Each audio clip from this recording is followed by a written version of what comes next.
Also, bei meinem Passat Baujahr 2004 habe ich dieses Problem, vorn an der Vorderachse macht das in der Geschwindigkeit von 80 bis 160. Es sind nicht die oberen oder unteren Querlenker, die sind schon komplett ersetzt worden. Wenn man leicht auf die Bremse drückt, dann tritt dieses Geräusch weg.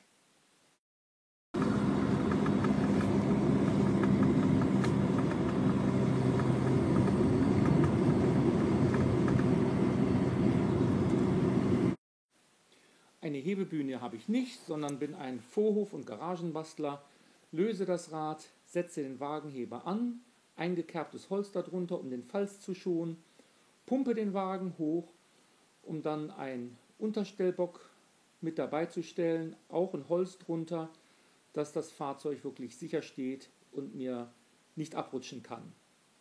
Wenn der Unterstellbock richtig steht, senke ich das Fahrzeug ein bisschen ab, sodass er wirklich sicher steht. Jetzt werden die restlichen Radschrauben gelöst, das Rad abgenommen und dann die Lenkung ganz nach rechts eingeschlagen, damit der Bremssattel schön weit nach links heraussteht. Ja, jetzt gilt es, den Bremssattel abzuschrauben. Dafür nehme ich den Imbusschlüssel, mache zuerst die beiden Gummistopfen raus und hämmer den Imbus schön rein, sodass der nicht abrutschen kann. Drehe dann die obere und anschließend die untere von diesen beiden Schrauben, auf denen der Sattel hin und her gleitet, schraube die heraus.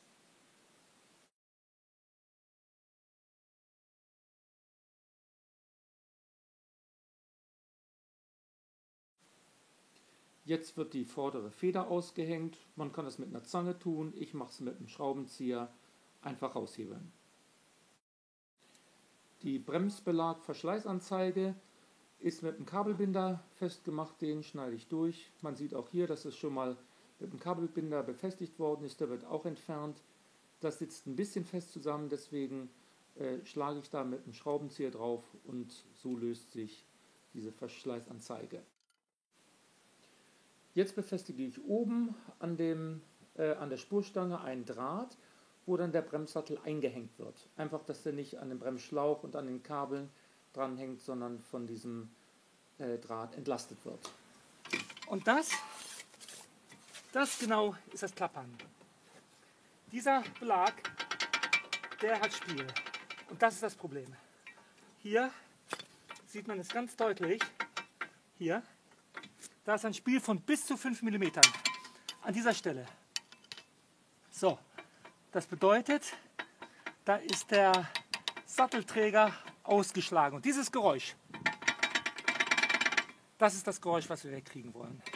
Dann mache ich als nächstes dieses Teil ab und werde das erneuern. So, jetzt. Die Halterung für den Bremssattel wird jetzt abgeschraubt. Das ist ein 18er Nuss, nehme ich da für oben und unten rausmachen und dann kommt das Ding auf die Werkbank. So saß der alte Belag drin und der ist so hin und her geschleudert. Das ist das Problem. Jetzt, der andere saß hier, auch, aber weniger. Jetzt gucken wir mal beim neuen, wie das ist. So, und jetzt habe ich einen nicht neuen, aber einen wenig gebrauchten Bremssattelträger, habe ich mir im Internet gekauft und neue Bremsbeläge und die haben null Spiel. Da wackelt nichts hin und her, das ist absolut null Spiel. Ich feile den Bremssattelträger auch nicht ab. Bei jedem Abfeilen wird ein Spiel entstehen und er muss einfach gut hin und her gleiten, aber er muss nicht abgefeilt werden. So, der Bremssattelhalter, der neue, der kein Spiel hat, dort wo die Bremsbeläge drin sitzen, den schraube ich jetzt wieder an.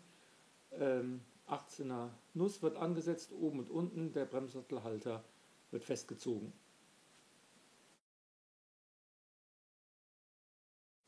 Bevor ich die Bremsbeläge einsetze, schmiere ich die Gleitflächen mit Keramikpaste ein. Man kann auch Kupferpaste verwenden, einfach damit es beim Bremsen nicht quietscht. Sowohl auf dem Bremssattelträger als auch an den Bremsbelägen selbst.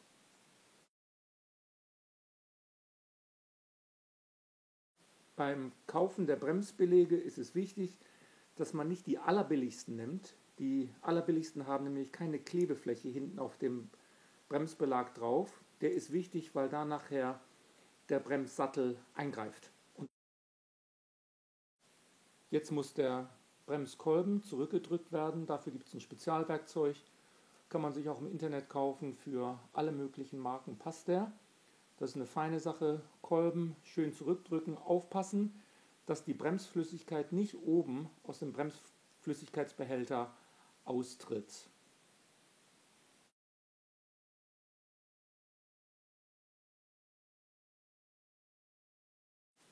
Wer dieses schöne Werkzeug nicht hat, kann zur Not auch eine große Zange nehmen.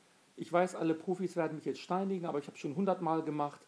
Das Entscheidende ist, dass man nicht das Gummi beschädigt. Solange das Gummi heile bleibt, ist alles im grünen Bereich. Jetzt schmirgel ich die Innenseite des Bremssattels ab mit grobem Schmirgelpapier, dass es hinterher sauber und trocken ist und auf der Klebefläche des Bremsbelages gut anhaften kann.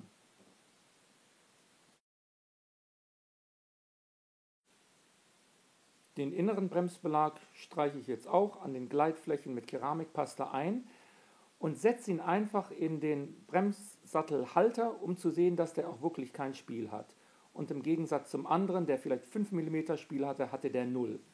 Jetzt werden die Federn eingeschmiert, einfach damit er gut in den Bremskolben hineingeht und in den Bremskolben eingesetzt.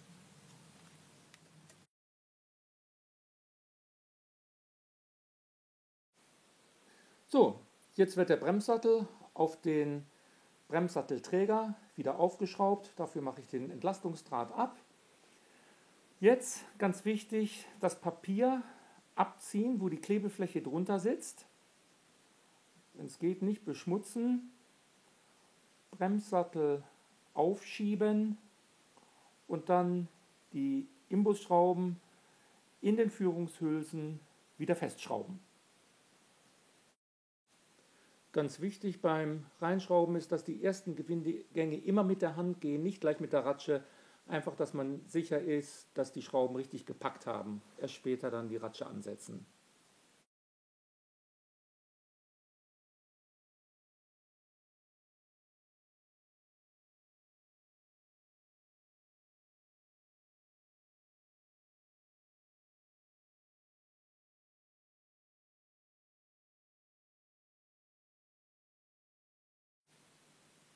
Nicht vergessen, die beiden Gummistopfen wieder auf die Hülsen zu schieben, reinzustecken, einfach damit es nicht verschmutzt und das nächste Mal der Imbusschlüssel wieder schön in die Imbusschraube reingeht.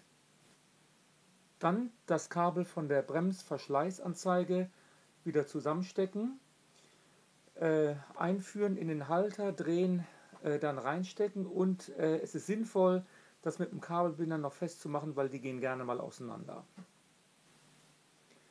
Der Behelfsdraht kann wieder abgemacht werden, nicht vergessen. Als nächstes muss vorne an der Bremse noch die Feder eingehängt werden.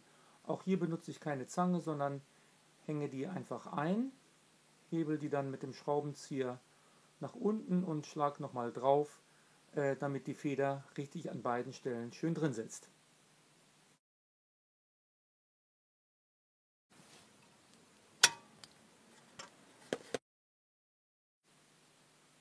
Als nächstes muss der Bremsdruck aufgebaut werden, ein paar Mal auf die Bremse treten, damit sich die Bremsbeläge an die Scheibe anlegen können. Scheibe dreht sich frei, jetzt kann das Rad angeschraubt werden. Die Probefahrt hat ergeben, dass das Klappern und Rattern komplett weg ist. Das Problem ist gelöst.